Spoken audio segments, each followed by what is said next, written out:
Assalamualaikum warahmatullahi wabarakatuh. Sahabat yang dimuliakan Allah Subhanahu wa taala, kami ingin menjelaskan, ingin sharing kepada antum semua para penuntut ilmu yang semangat, yang berjuang untuk agama Allah Subhanahu wa taala dimanapun antum berada. Kami ingin menjelaskan sistem pondok pesantren kami, yaitu pondok pesantren yang tercinta Nidaus Salam.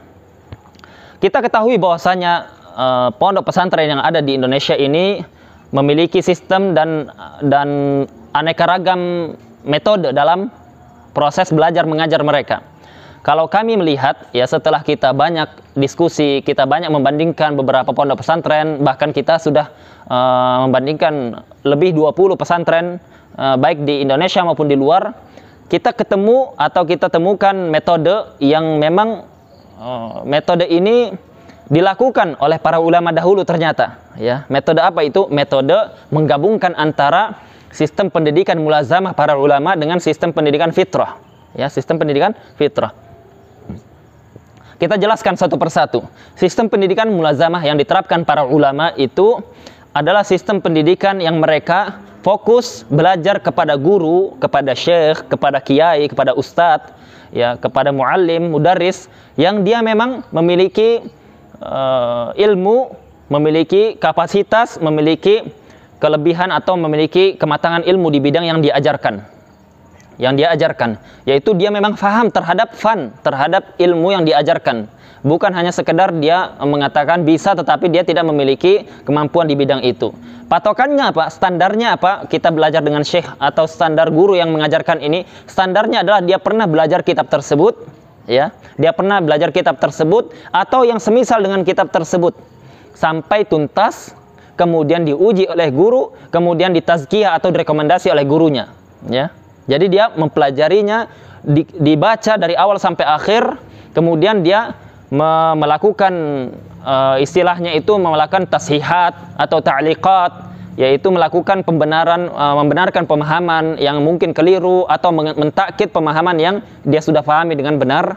Kemudian dia beri catatan-catatan dari penjelasan guru, dari guru yang memang memiliki sanad ilmu dalam bidang tersebut. Ya. Ketika kita selesai belajar, itu nanti akan ada ujian. Ujian tersebut tujuannya apa? Untuk menguji pemahaman seorang talib yang dia sudah belajar dari awal sampai akhir, apakah dia dianggap bisa mengajarkan kitab ini atau tidak. Jadi ketika dia sudah selesai ujian, selesai mendapatkan hasil, kemudian gurunya akan memberikan dia rekomendasi dia berhak mengajar atau tidak. Yaitu haknya guru, karena guru yang paling paham terhadap kualitas kafaah murid, yaitu kualitas kemampuan murid dalam memahami bidang yang diajarkan. Maka kita katakan bahwasanya standarnya, kesimpulannya dia mendapatkan rekomendasi dari guru yang memang mumpuni di bidang tersebut, yang memiliki sanad baik secara riwayat maupun secara dirayah, ya.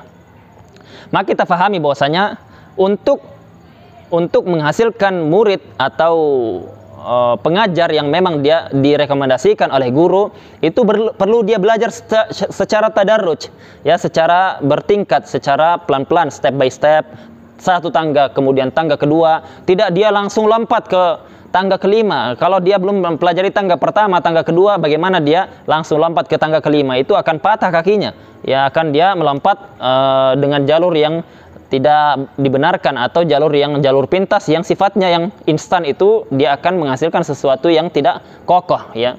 Yaitu ada angin sedikit dia akan goyah kan, karena dia tidak memiliki pondasi yang matang, ya. Atau dia memang menyelesaikan kita tetapi tidak mendapatkan rekomendasi dari guru yang diakui oleh para masyayikh atau para ulama di zaman kita ini yang di masing-masing bidang yang dia ajarkan. Jadi patokan pertama adalah sistem mulazamah, dia mempelajari dengan guru. Jadi guru ini adalah kekuatan inti, kekuatan utama dalam sistem mulazamah. Ketika guru dia mempelajari dengan gurunya dengan gurunya sampai dia memahami kitab tersebut, kemudian dia ditazkiyah, direkomendasikan oleh guru, maka kejar guru seperti ini, cari guru seperti itu.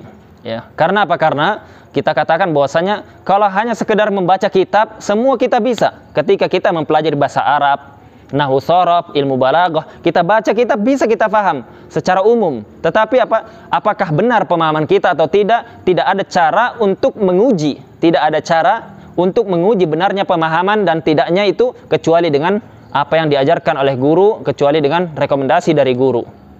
Ya, itu secara umum seperti itu. Ya, oleh karenanya para ulama mengatakan barang siapa yang dia itu masuk ke kitab tanpa panduan guru, tanpa berguru, maka dia itu kharaja bila syai'. Dia tidak akan mendapatkan sesuatu atau dia akan melakukan banyak kesalahan dibandingkan kebenaran. Ya. Dia mungkin sekali terjatuh kepada kesalahan yang dia sadar atau tidak sadar. Oleh karena guru penting, ya, guru sangat penting. Talaqqil ilm minal masyayikh atau akhdhul ilm min afail masyayikh, mengambil ilmu dari lisan-lisannya, dari penjelasannya para guru itu sangat penting. Ini poin yang dilakukan para ulama dari zaman ke zaman, ya. Jadi bukan masalah kitabnya. Kalau kitab mudah, guru bisa banyak sekali kitab. Misalkan dalam bahasa Arab banyak kitab, dalam ilmu fikih banyak kitab, dalam ilmu akidah banyak kitab. Ya, penentuan kitab ini itu semuanya kembali kepada guru yang mengetahui kondisi murid, ya. Jadi apa? Jadi tidak hanya bermodalkan sekedar semangat murid, kemudian dia bisa jadi Syekhul Islam, tidak bisa seperti itu, ya. Apalagi dia hanya mengandalkan ketika ujian besok baru dia belajar SKS, sistem kebut semalam. Ya, ilmu tidak bisa didapati dengan sistem seperti ini. Oleh karenanya ini diantara kekurangan sistem-sistem yang seperti itu yang dia membuat murid itu dia fokus ketika ujian, ketika tidak ujian dia jadikan kitabnya masuk lemari kemudian ditutup ma'assalamah. Ya, itu selamat tinggal. Ya, dia dibuka lagi kapan? Nanti ketika berapa tahun ketika dia mau mengajar. Dan ini apa? Ini diantara masalah yang disebutkan oleh para masyayikh itu, yaitu Syekh Muhammad Amin Asy-Syanqiti. Beliau menegur masalah sistem seperti ini. Beliau ditanya tentang masalah apa itu syahadatuz zur. Ya, syahadatuz zur itu apa? Itu ketika ada talib, ada tulab yang mereka selesai mempelajari di jamiah, kemudian di universitas, kemudian mereka mendapatkan gelar, ya, mendapatkan gelar. Yang mendapatkan gelar itu adalah sesuatu yang dia dibutuhkan di zaman kita, tetapi dia tetap wasilah seperti halnya kita mendapatkan gelar-gelar dalam ilmu duniawi. Dia dibutuhkan dengan kadarnya. Tetapi yang menjadi syahid, yang menjadi fokus kita di sini adalah perkataan beliau Syekh Muhammad Amin Asy-Syanqiti. Apa kalian tahu? Ini beliau berbicara di hadapan orang-orang yang sudah akan lulus dari universitas Islam. Ya, beliau mengatakan, apa kalian tahu apa itu syahadatuz zur, yaitu persaksian palsu. Beliau katakan itu syahadah yang kalian dapatkan sekarang ala annakum ulama, yang menyatakan kalian itu seakan-akan kalian seperti ulama yang sudah bisa keluar ke manusia memberikan fatwa, mengajarkan ini dan itu, padahal kalian tidak memiliki kemampuan itu di kalangan versi para ulama, standar para ulama. Ya, ini adalah pengakuan oleh Syekh Muhammad Amin Asy-Syanqiti. Meskipun tidak semua seperti itu, ya, tidak semua, tetapi kita katakan bahwasanya kita perlu jujur, ya, kita perlu jujur, ya. Kita pernah dapati sebagian orang yang dia mengatakan saya pernah belajar misalkan kitab akidah, saya belajar kitab akidah Wasithiyah, Tahawiyah, Tadmuriyah, atau kitab yang lebih tinggi kitab Imam Ibnul Qayyim, ya, kitabnya Syekhul Islam Dar'ut Ta'arud al-Aql wa Naql. Ya, jadi kitab-kitab seperti itu yang tinggi dia merasa bahwasanya dia sudah selesai kitab ini yang itu, bahkan kitab yang tinggi. Kemudian ketika ditanya masalah-masalah di bawah, masalah ringan, dia tidak bisa menjelaskannya dengan baik. Nah, ini permasalahan. Jadi seperti ini, ya, kita seperti ini. Ketika mempelajari ilmu itu jangan kita hanya sekedar kamiyah, yaitu banyak-banyakan. Banyak guru, banyak kitab yang dibaca, bukan hanya seperti itu. Tetapi tetap kita mengatakan bahwasanya semua ada rambu-rambunya, aturan mainnya.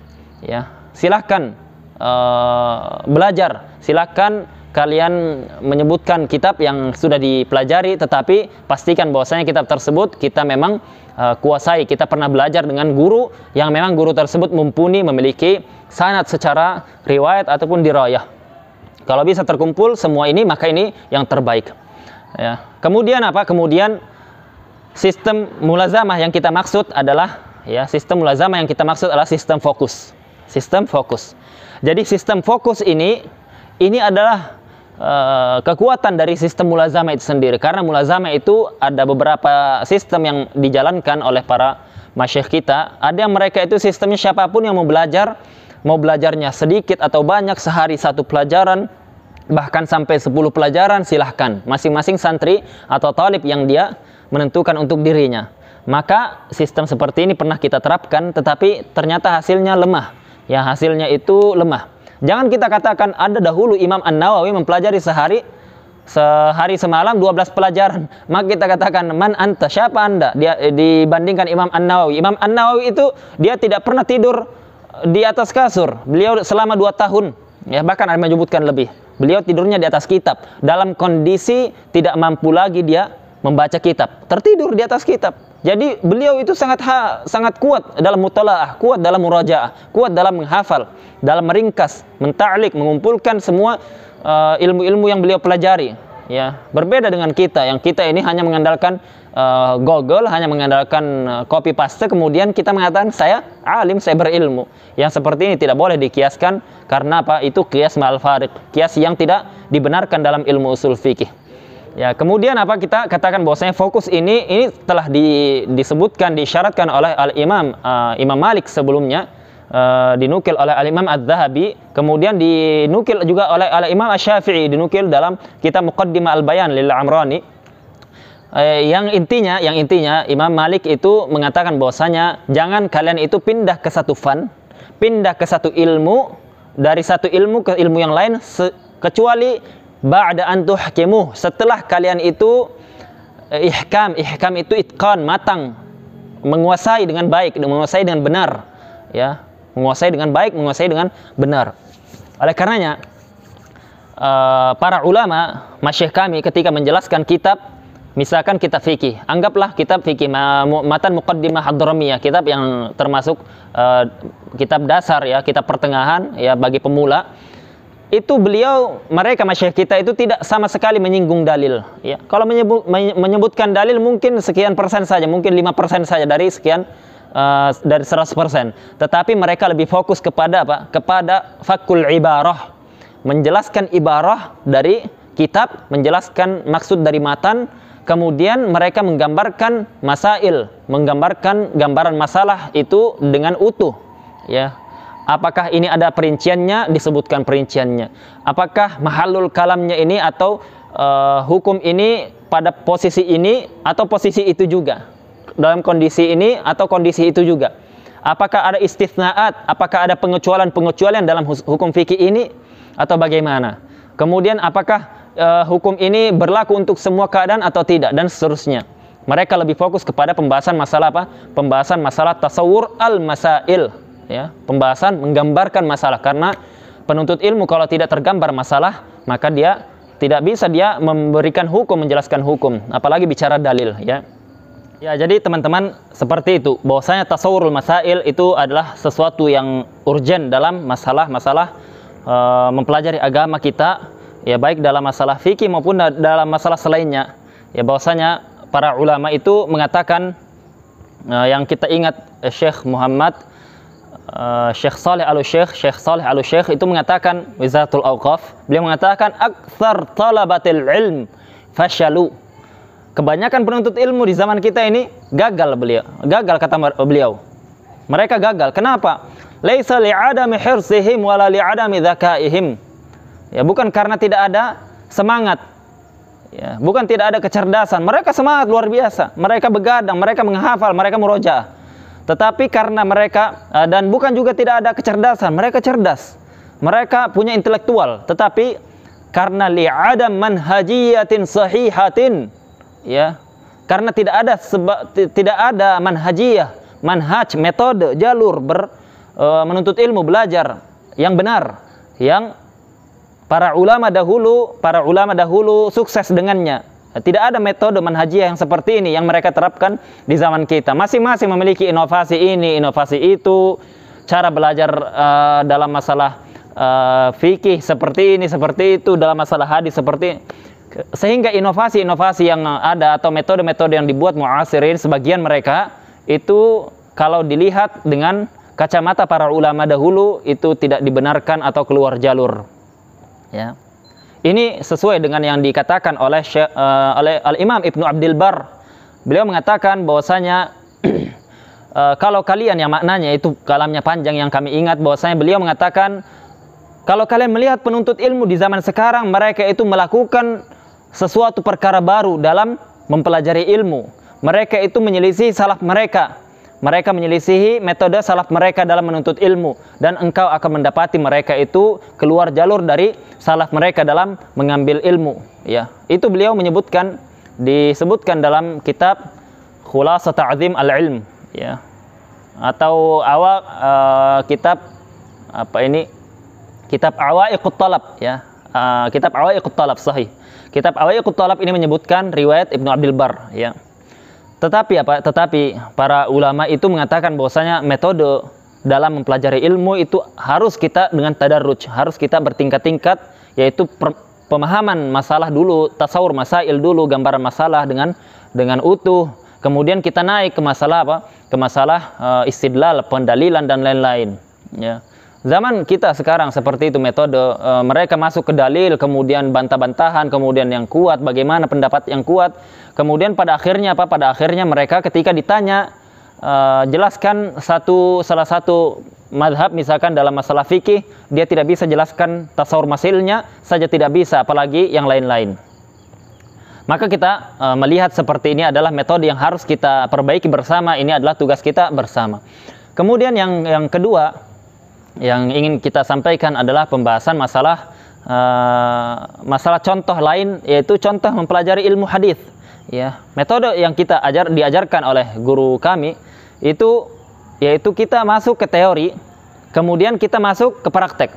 Teori praktek itu dibimbing oleh beliau langsung, yaitu Syekh Ali Jadullah Al-Misri. Beliau yang memiliki banyak karya dalam bidang ilmu hadis, ya. Banyak karya dalam ilmu hadis, diantaranya Ilal Az-Zuhri. Ilal Az-Zuhri ini sekitar kalau tidak salah 8 jilid atau lebih, ya, karya beliau, dan dipuji oleh guru kami Syekh Abdul Hasan Sulaimani hafizallahu taala. Ya, dan kita lihat metode yang diajarkan beliau, masya Allah, luar biasa. Ya, belajar itu sampai 15 jam sehari, dan itu dalam kondisi tidak libur kecuali hari Jumat saja. Ya, kita belajar dalam kondisi dari subuh, lapar, kemudian belajar dengan sistem yang diajarkan oleh beliau sampai begadang, terkadang sampai ba'da isya, sampai azan subuh baru selesai. Ya, ini metode yang diajarkan beliau luar biasa, ya. Berbeda dengan sebagian orang yang dia fokus kepada teori-teori, tetapi misalkan kita tanya metode dalam masalah jama' turuk, misalkan mengumpulkan turuk hadis, dia tidak tahu, dia tidak faham, dia tidak bisa. Bagaimana mungkin dia mempelajari ilmu teori tanpa praktek? Ilmu praktek tidak bisa kecuali dengan diamalkan, dipraktekkan, ya. Seperti orang dia misalkan mempelajari ilmu tajwid, dia tidak pernah praktekkan, atau dia pelajari ilmu nahwu saraf namun tidak pernah dia praktekkan. Dan ini terbukti kita ajarkan kepada murid kita sekitar kurang lebih 1-2 bulan kita ajarkan mereka dalam masalah ilmu takhrij, ilmu mustalah, ilmu jarh wa ta'dil. Kemudian kita singgung sedikit ilmu ilal. Itu mereka, masya Allah, mereka bisa memahami ilmu tersebut, bahkan bisa mengajarkannya. Ya, bahkan bisa mengajarkannya. Kenapa? Karena kita fokus, ya. Fokus kepada pelajaran itu, tidak kita belajar yang lain dulu, karena apa? Menyebabkan tasyattut atau tidak fokus yang mengakibatkan lemahnya ilmu, ya, lemahnya ilmu. Dan kita, masya Allah, ini ada teman kita dari salah satu perguruan tinggi di Jember, jurusan hadis, yang beliau mengatakan yang diselesaikan santri, diajarkan santri dalam waktu 2 bulan, dan mereka bisa mengajarkannya, mereka mampu melakukannya. Ini diajarkan di kampus kami, di perkuliahan kami di semester 6, berarti masuk tahun ketiga baru diajarkan. Dan ketika diajarkan, mereka lupa teori yang diajarkan dari semester 1 dan sampai semester 5. Dalam kondisi lupa mau menerapkan teori, mereka lupa. Akhirnya apa? Akhirnya mereka kebingungan dalam menerapkan ilmu tersebut. Jadi mereka lemah. Nah, ini pengakuan oleh salah seorang teman kami, dan memang itu kebanyakan seperti itu, ya, kebanyakan seperti itu. Kita tidak perlu merasa menutup-nutupi, atau kita merasa tutup mata tidak mau menjelaskan yang seperti ini. Harus kita bicara, ya. Kita bicara masalah agama Allah, kita bicara masalah ilmu. Kita tidak perlu fanatisme, ya. Kita harus mengikuti apa yang dijalankan para ulama dari zaman ke zaman.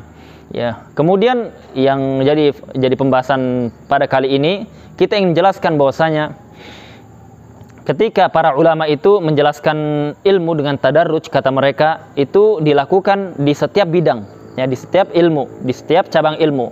Kita tidak pindah ke fan berikutnya atau ke pelajaran berikutnya kecuali kita sudah matang, dan itu kita lalui di pondok kita ini, kita terapkan. Jadi per 3 bulan belajar misalkan bahasa Arab, kemudian kita pertama bisa mampu melakukan pembelajaran dan baik, matang dia, diuji, lulus, naik dia ke kitab kedua, dan begitu seterusnya di kitab dalam masalah ilmu hadis, ilmu misalkan kaidah fikih, atau misalkan ilmu fikih itu sendiri, atau ilmu akidah. Kita metodenya seperti itu, per 3 bulan selesai, kemudian dia diuji. Kalau dia lulus, dia lanjut. Kalau tidak, maka dia ulangi lagi. Kalau misalkan dia tidak bisa, baru kita carikan solusi. Ya, bahkan itu dahulu kita mempelajari dalam masalah ilmu hadis, kita diulang berapa kali pembahasan dalam ilmu hadis, ilmu mustalah, misalkan ilmu jarh wa ta'dil, atau dalam fikih misalkan, karena kami lebih condong lebih konsentrasi ke fikih mazhab Syafi'i, itu bahkan sampai berkali-kali kami ingat bahwasanya setiap kitab itu minimal 2 kali. Setiap kitab itu minimal 2 kali kita pelajari. Jadi ada sampai satu kitab yang kita pelajari itu lebih dari 5 kali sampai 8 kali. Ternyata kita baca di biografi para ulama, mereka mempelajari sampai 70 kali, bahkan sampai 100 kali, bahkan 500 kali. Bahkan ada Al-Imam Asy-Syirazi, beliau mengatakan bahwasanya saya mengulangi masalah qiyas 1000 kali, kata beliau. Setiap masalah qiyas saya ulangi 1000 kali. Ya. Dan itu para ulama seperti itu himmahnya, semangat. Ya. Jadi kita kalau misalkan belum pernah kita belajar sampai kita dalam kondisi belajar malam sampai azan subuh kita tidak lagi ingat, ya, kita tidak sadar dengan masuknya waktu subuh, berarti Anda harus lebih semangat lagi, Anda harus lebih kuat lagi bertekad dalam menuntut ilmu, karena para ulama disebutkan riwayat mereka mempelajari ilmu sampai seperti itu. Ya, bukan kita merendahkan, tetapi harus semangat, ya, harus semangat. Ya, kita saling gandeng tangan, ayo kita semangat sama-sama. Kita sama-sama berjuang untuk Islam dan kaum muslimin. Kita tidak ada jangan kita fanatisme atau saling merendahkan atau kita harus sama-sama semangat, ya. Kita belajar berpikir positif dalam langkah kita, dalam apa yang kita dapatkan, apa yang kita dengarkan. Ya, saudaraku yang dimuliakan Allah Subhanahu wa taala, ini sedikit yang akan kita jelaskan. Ya, jadi fokus kita itu kepada sistem mulazamah. Nanti mungkin ada pembahasan masalah pendidikan fitrah, itu mungkin akan lebih dijelaskan oleh Al-Ustadz Abul Abbas Tabrani. Beliau satu alma mater dan kami dari Darul Hadis, beliau senior kami, dan beliau lebih fokus ke bidang masalah pendidikan fitrah, akan beliau jelaskan. Tetapi kami yang pegang sistem mulazamah, kita yang ini, dan perlu kita mungkin kita jelaskan sedikit mumpung kita ini jelaskan masalah ini, yaitu masalah masyayikh kita yang mengajarkan kita fikih sampai sekarang masih terus komunikasi. Kami terus minta diskusi, kemudian minta arahan, kemudian bertanya masalah-masalah yang kami iskal, yang kami ini, dan beliau alhamdulillah sudah memberikan izin kitab-kitabnya untuk diajarkan, dan memberikan izin kita untuk mengajarkan kitab-kitab yang telah kita ajarkan, dan itu disampaikan melalui lisan maupun tulisan. Alhamdulillahirabbil alamin, kita bersyukur kepada Allah Subhanahu wa taala. Ilmu ini Allah Subhanahu wa taala titipkan untuk kita ajarkan, bukan untuk dibangga-banggakan, tetapi kami sangat ingin sekali, ya, kami sangat ingin sekali. Ini terus terang dari dalam hati kami ini ingin sekali untuk teman-teman itu membuka mata bahwasanya kita perlu mempelajari, mengkaji ulang metode manhajiyah dalam masalah belajar ilmu.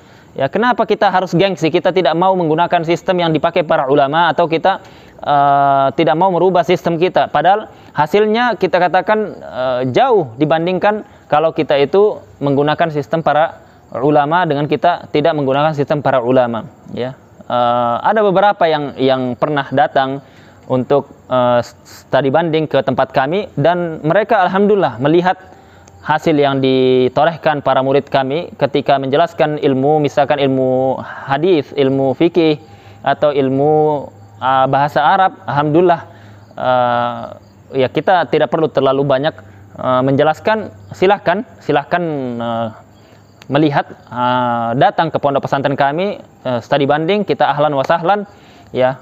Untuk usia SMA mereka, kita katakan mereka sudah mendapatkan hasil yang luar biasa ya, hasil yang luar biasa yang sesuai dengan yang diajarkan para guru kami, para masyayikh kami ya. Ini yang sedikit yang bisa kita sampaikan. Yang luput nanti akan kita lanjut di video berikutnya kalau Allah Subhanahu wa taala memudahkan kita ya. Yang intinya bahwasanya kita ingin menjelaskan sistem mulazamah, mari kita hidupkan ya, bahwasanya kita bisa mendapatkan gelar dengan banyak cara. Itu banyak sekarang metode yang bisa kita pakai, metode online dan lain-lain. Alhamdulillah dimudahkan. Yang paling menjadi patokan kita, dan ini adalah tanggung jawab kita antara kita dan Allah Subhanahu wa taala, adalah ilmu yang kita pelajari itu betul-betul kita matangkan, betul-betul kita kuasai, kemudian kita ajarkan kepada murid-murid kita yang bisa bermanfaat untuk banyak orang Islam dan kaum muslimin. Ini yang bisa kami jelaskan. Subhanakallahumma wa bihamdika asyhadu an la ilaha illa anta astaghfiruka wa atubu ilaik.